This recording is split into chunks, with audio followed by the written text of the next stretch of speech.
कुछ तो बात है इन हवाओं में, वरना साथ ही इन पंछियों का ना मिलता।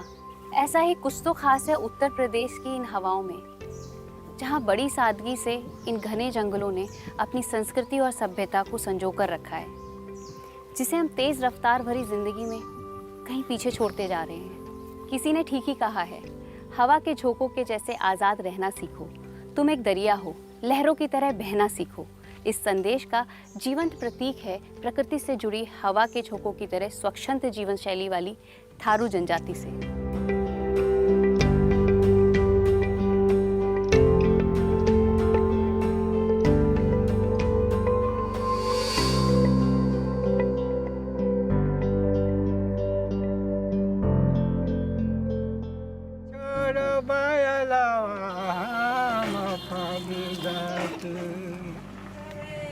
थारू जनजाति की पारंपरिक गीत, संगीत, नृत्य कला और संस्कृति हमें ये याद दिलाती है कि हम जितना प्रकृति की ओर जाएंगे उतना ही जीवन के महत्व को समझ पाएंगे।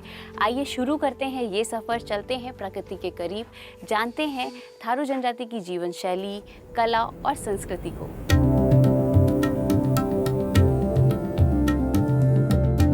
उत्तर प्रदेश की संस्कृति का अभिन्न अंग थारू जनजाति अपने स्वच्छंद रहन सहन, कला और संस्कृति के लिए जानी जाती है। प्रकृति के साथ जुड़ी और प्राकृतिक सरल जीवन शैली वाली थारू जनजाति उत्तर प्रदेश के तराई क्षेत्र में बसी हुई है। थारू जनजाति उत्तर प्रदेश की सबसे बड़ी जनजाति है।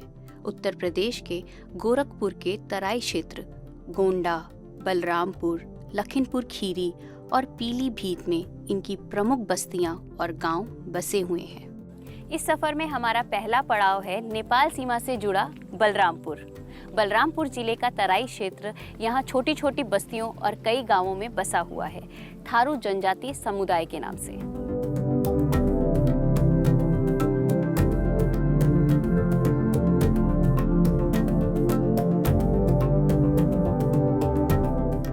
बलरामपुर जिले के हैरैया, सतगरवा, तुलसीपुर, पचपेड़वा और गैसड़ी क्षेत्र के विकास खंड के थारू समुदाय के लोग खुद को वीर महाराणा प्रताप का वंशज बताते हैं। इनका ये भी कहना है कि मुगलों से लड़ते समय महाराणा प्रताप यहाँ के जंगलों में आकर बसे थे, इसीलिए थारू समुदाय के घर घर में वीर महाराणा प्रताप पूजनीय हैं। मेरा नाम है राम सुंदर जी। मैं चंदनपुर गांव का निवासी हूं और पेशे से शिक्षक हूं सरकारी विद्यालय में। मास्टर जी, थारू संस्कृति और उनके वस्त्र, उनका रहन सहन, उनके भोजन के बारे में कुछ बताइए। हमारे थारू समुदाय के लोग जंगल के कछार पर, पहाड़ के तलहटी में, केवल यहाँ ही नहीं, हमने बिहार से लेकर के उत्तरांचल तक देखा है कि ये जंगल के बीच में जाकर के बसे हैं और पहाड़ के तलहटी में इनका निवास स्थान है। और जब जंगल में जब आदमी रहेगा तो जंगल से ही उसका ज़्यादा नाता संबंध रहेगा, क्योंकि जंगल के बीच में रहने से उसको जंगल पर ही, वन पर ही निर्भर रहना पड़ेगा। वनौषधि जैसे है या वन का सब्जी है, तो तमाम ऐसी चीज़ें हैं कि हम लोग वन से ही ला करके उसका उपयोग करते हैं। तो कच्चा मकान बनाने के लिए हमको वन से ही लकड़ी लाना पड़ता है, वन से ही घास लाना पड़ेगा, खर लाना पड़ेगा, वन से बनकस काट करके उसके जो है रस्सी बना करके उसका छाजन करने के लिए, मतलब सारा चीज़ हम वन पर ही निर्भर थे। और हम ये कहते हैं कि अब वनों पर निर्भरता ज़्यादा वो नहीं होना चाहिए, वन को इतना दोहन नहीं करना चाहिए। वैसे दोहन तो हमारे समुदाय के लोगों ने नहीं किया, केवल उपयोग के लिए ही उन्होंने अपना उपयोगी सामान का ही उन्होंने उपयोग किया और अपने काम भर का ही सामान का उन्होंने वन से कोई भी सामान लाए हैं हमारे समुदाय के लोग। थारू समुदाय में शिक्षा का क्या महत्व है, वो भी बताइए। जब विद्यालय खुलना शुरू हुआ तो दूर दूर से लोग हमारे गाँव में, लगभग 8-8 किलोमीटर से दूर लोग बच्चे आते थे पढ़ने के लिए। तो जब दूर से आते थे पढ़ने तो कम संख्या में लोग आते थे, लेकिन कई गांव के जब बच्चे आए पढ़ने तो वहाँ पर भारी मात्रा में संख्या जुट जाती थी। तो फिर जब संख्या ज़्यादा हो गई तो सरकार ने उसका मानक कुछ बदला, तो गांव-गांव में विद्यालय खोलना शुरू किया और शिक्षा का प्रचार प्रसार भी बढ़ा और आज लोग शिक्षा का महत्व भी समझ रहे हैं। अगर हम शिक्षित नहीं होते तो आज अध्यापक नहीं हो पाते। तो इस प्रकार से लोग देखा देखी अब शिक्षा का महत्व समझ रहे हैं और शिक्षा से ही सारा चीज़ आदमी के अंदर परिवर्तन आ रहा है। मास्टर जी, थारू समुदाय में रोजगार का क्या साधन है? मूलतः थारू कृषि पर ही आधारित है, कृषि और पशुपालन। कृषि के अतिरिक्त कृषि और पशुपालन के अतिरिक्त जब खाली समय मिलता है तो वो लोग बाहर कमाने के लिए चले जाते हैं। अच्छा मास्टर जी, आप मुझे विवाह पद्धति के बारे में बताइए। जो आपके यहाँ विवाह की परंपरा होती है, बोला जाता है कि बहुत ही अलग तरीके से थारू समुदाय में विवाह होता है, तो उसके बारे में कुछ बताइए। 1 दशक पहले हमारे माता पिता जा कर के किसी लड़की को मतलब देख लिए, लड़के से कोई मतलब नहीं रहता था। अगर माता पिता ने पसंद कर लिया बहू तो लड़के को स्वीकार करना पड़ता था। जैसे हम लोग हैं, हमारे माता पिता ने देख लिया बहू को, पसंद कर लिया और हम लोग उसको अंगीकार कर लिए, स्वीकार कर लिए। लेकिन अब वो परिवर्तन आ गया। आज ये है कि बिना लड़का वर पक्ष और उससे अधिक हम देखते हैं कन्या पक्ष वाले, वर और कन्या दोनों एक दूसरे को पसंद करते हैं, इसके बाद अब शादी होती है। लेकिन फिर भी उसमें अभी भिन्नता है अन्य समुदाय के उससे। हमारे समुदाय में यह है कि थारू जब दूल्हा जब बनता है तो दूल्हे के साथ में एक गंजवा होता है, उसकी देखभाल करने वाला, और एक गंजिनिया होती है। लेकिन वो गंजिनिया जब तक रहेगी घर पर, केवल घर पर ही वो रहती है। तो लेकिन उसका काम यह है कि दूल्हे को तैयार करने के लिए, जब तक वो दूल्हा का वेशभूषा, उसका पोशाक, सारा चीज़ तैयार कर देगी, फिर उसका वहाँ पर रोल ख़त्म हो जाता है गंजिनिया का। फिर गंजवा जो होता है, गंजवा साथ में जाएगा और दूल्हे का समझ लीजिए कि एक प्रहरी की तरीक़े से उसकी देख रेख, उसकी सुरक्षा, उसका सारा चीज़ उसका ध्यान करना है उसको यहाँ तक कि कपड़ा कहीं ढीला पड़ गया या कुछ हो गया, उसका साफ़ा खुल गया तो साफ़ा बांधेगा, अगर मोजा पहनाना मोजा पहनाएगा, जूता पहनाना जूता पहनाएगा, फिर जूता अगर उतारना जूता उतारेगा। एक उसके सुरक्षा कर्मी से लेकर के उसके एक नौकर की तरीक़े से वो गंजवा का रोल होता है। और जब तक दुल्हन विदा नहीं हो जाएगी, दुल्हन को विदा करा करके वो गंजवा लेकर के आएगा घर पे, फिर वो देवस्थान पे लेकर के जाते हैं दुल्हन को। तो दुल्हन को जब देवस्थान पे लेकर के जाएंगे तो फिर वहाँ पर गंजिनिया का रोल आ जाता है। गंजिनिया फिर वो दुल्हन को गंजिनिया देखेगी, क्योंकि लेडीज़ को, जेंट्स को देखता है। जी, ये गंजवा और गंजवी क्या होता है मास्टर जी? हाँ, ये गंजवा गंजिनिया वर पक्ष का एकदम खून से रिलेटेड, खून से संबंधित, जैसे सगी बहन हो, सगे जीजा हो, सगी बुआ हो, सगे फूफा हो, यही बनते हैं। बिल्कुल घर का, बिल्कुल खून से संबंधित जो होगा वही है। मास्टर जी, भारत सरकार का क्या योगदान है थारू समुदाय के लिए? हमारे बिशुनपुर बिश्राम में एक थारू विकास परियोजना संचालित है, जो कि एक समुदाय के लिए वो काम करता है। वो पूरे परियोजना, उसका काम ही है कि केवल थारू, उसका नाम ही है थारू विकास परियोजना, थारू के विकास के लिए सारी योजना लाना और संचालित करना। थारू जनजाति की जीवन शैली में नृत्य और संगीत का बहुत महत्व है। कठिन परिश्रम भरे जीवन काल में सिर्फ इनका नृत्य और संगीत ही होता है जो इनमें ऊर्जा का संचार करता है। थारू जनजाति का एक लोक नृत्य है जिसमें पुरुष स्त्रियों की वेशभूषा में नृत्य करते हैं और इनके ज़्यादातर गीत जो हैं इनके स्थानीय देवी देवताओं को समर्पित होते हैं। ये थारू जनजाति के जीवन और परंपरा से जुड़े गीत होते हैं।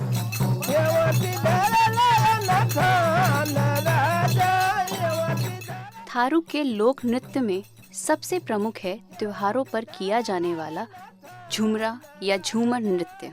अलग अलग थारू समुदाय में इसे अलग अलग नाम दिए गए हैं। इस नृत्य में महिलाएं मादल वाद्य की ताल पर पारंपरिक गीतों पर नृत्य करती हैं। इस नृत्य को करते समय या त्योहारों पर थारू समुदाय की महिलाएं पारंपरिक आभूषण पहनती हैं, जैसे माथे पर मंगोरी, कानों में लंबे झुमके, बिजरी और सहरा, गले में ताऊ और लंबे हेकल जिसमें चांदी के सिक्के लगे होते हैं, बाजू पर बिजायत और कलाई में जोड़ों में पहने जाने वाली पाछेला, छलिया और पहुंची, नाक में पारंपरिक फौंसी व नक्शा, पैरों में बड़े बड़े कड़े। थारू समुदाय के पुरुष लाठी नाच भी करते हैं। ये डांडिया रास की तरह होता है, पर इसको करने का तरीका और मान्यताएं अलग होती हैं। देवी को समर्पित इस नृत्य के गीतों में थारू संस्कृति की सरल जीवन शैली की झलक दिखाई देती है। थारू जनजाति की संस्कृति को सहेजने के लिए बलरामपुर के कैसड़ी विधानसभा क्षेत्र के इमलिया कोडर गांव में करीब 16 करोड़ की लागत से थारू जनजाति संस्कृति संग्रहालय का उत्तर प्रदेश सरकार द्वारा निर्माण किया जा रहा है।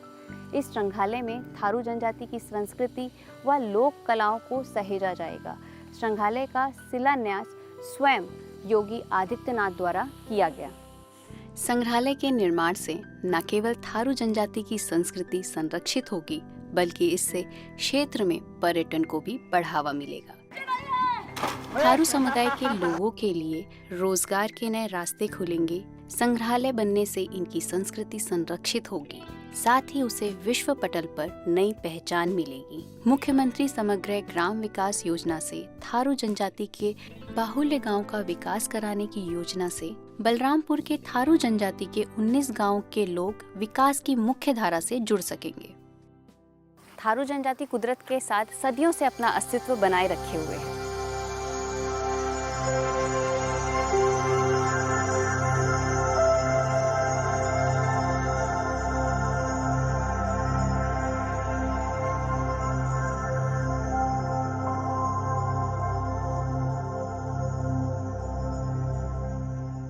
पूरी तरह से प्रकृति पर निर्भर इस जनजाति के आय के साधन संसाधन प्राकृतिक ही है, जैसे इनकी हस्तकला।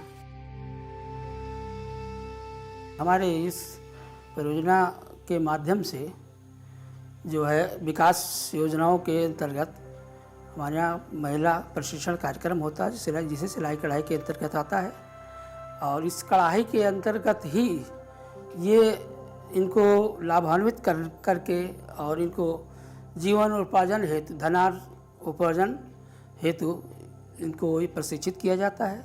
उनके द्वारा स्वनिर्मित ये सब चीज़ें हैं, इनका आर्थिक उपार्जन भी हो रहा है और इनको हम स्टेट लेवल पर ले जाने के प्रयास कर रहे हैं। महुराइन प्रजाति के पत्तों से बने दोना पत्तल की मांग बढ़ी तो बलरामपुर के पचपेड़वा क्षेत्र के जंगलवर्ती गांव की फोगही की थारू महिलाओं ने इसमें अपने लिए रोजगार तलाश लिया। अब ये जंगल से पत्ते तोड़कर उसे हाथों से मनचाहा आकार देती हैं और उनसे दोना, पत्तल, टेपरा, टिवरी, छतरी, बिस्तुर व खोली तैयार करती हैं। इस काम में पुरुष भी उनका हाथ बटाते हैं। उनके द्वारा तैयार किए गए दोना पत्तलों की बनावट व हरापन बाजार में बिकने वाले रेडीमेड दोना पत्तलों को मात दे रहे हैं। हम अपने अगले पड़ाव की तरफ चल पड़े हैं। इस सफ़र का अगला पड़ाव है लखीमपुर खीरी। लखीमपुर खीरी की पलिया तहसील का एक बड़ा भाग उत्तरी खीरी वन प्रभाग और दुधवा नेशनल पार्क के घने जंगलों से घिरा हुआ है। इन्हीं घने जंगलों के बीच प्रवास करती है लखीमपुर खीरी क्षेत्र की थारू जनजाति। आज भी थारू जनजाति के लोग अपनी परंपरागत परिधान में ही गाँव में रहते हैं। तीज त्योहार में इसकी छटा भी दिखती है। दुधवा नेशनल पार्क के जंगलों में सदियों से आबाद थारू जनजाति समुदाय रंग और उमंग का त्योहार होली थारू गांव के लिए बहुत खास महत्व रखता है। इसे ये पूरे हर्ष और उल्लास के साथ में 1 महीने तक मनाते हैं। थारू जनजाति में 4 त्योहार विशेष रूप से मनाए जाते हैं, जिन्हें इनकी भाषा में चराई, कजरी तीज, देवारी और होरी के नाम से जाना जाता है।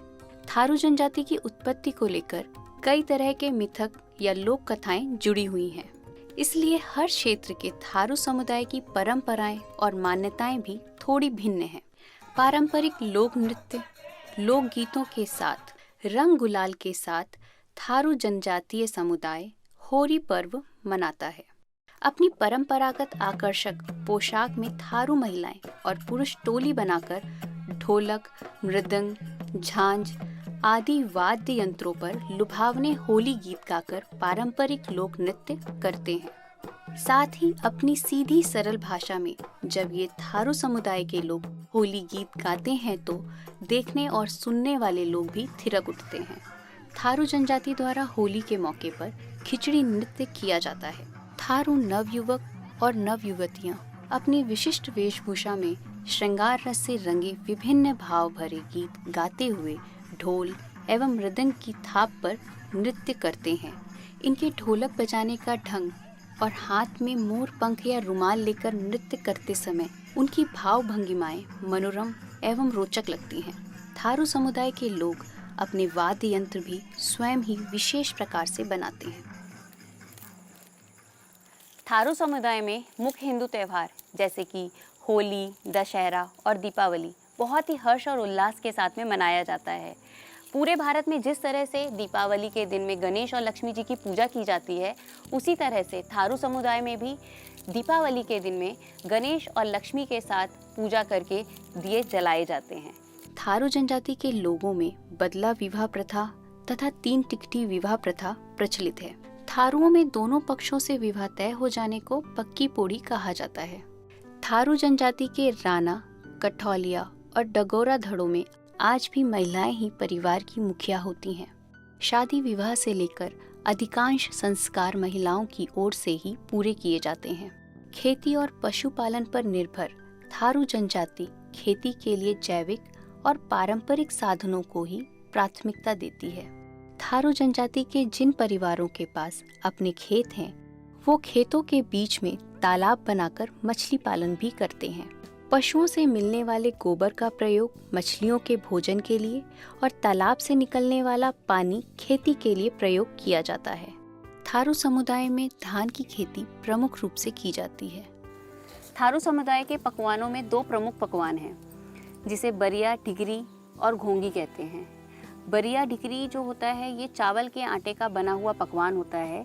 इसे चावल के आटे को उबालकर बनाया जाता है और इसे चटनी या सालन के साथ में खाया जाता है।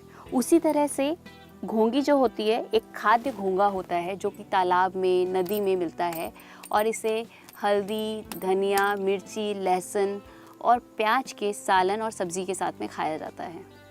हमारे यहाँ होली मनाई जाती है और होली में बढ़िया उड़िया बनाई जाती है। वो मतलब रंग वंग खेला जाता है और दशहरा में जिसको ढिकरी बोलते हैं, ढिकरी बनाते हैं और मतलब अपने जो घर का जो देवी देवता होते हैं उनको ढिकरी चढ़ाया जाता है। और फिर क्या कहते हैं, वो एक छोटा छोटा करके पौधा रहता है, बेबरी बोलते हैं उसको, वो चढ़ाते हैं। मक्का के जेवरा बोए रहते हैं, उससे मतलब कहते हैं कि देवता बहुत खुश होते हैं।